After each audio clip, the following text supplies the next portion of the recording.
Hello, what's up out there? Hope you all are doing well. I just wanted to show you what I've been up to.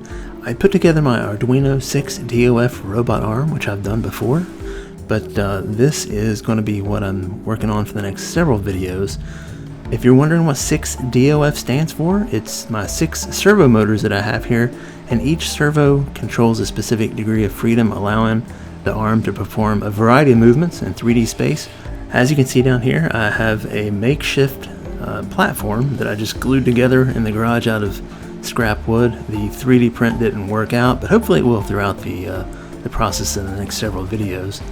Each video will show a different way to use this type of robot arm. We'll use different sensors and different triggers, and we'll also look for better ways to smooth out the motion of the servos so that it's not so jerky.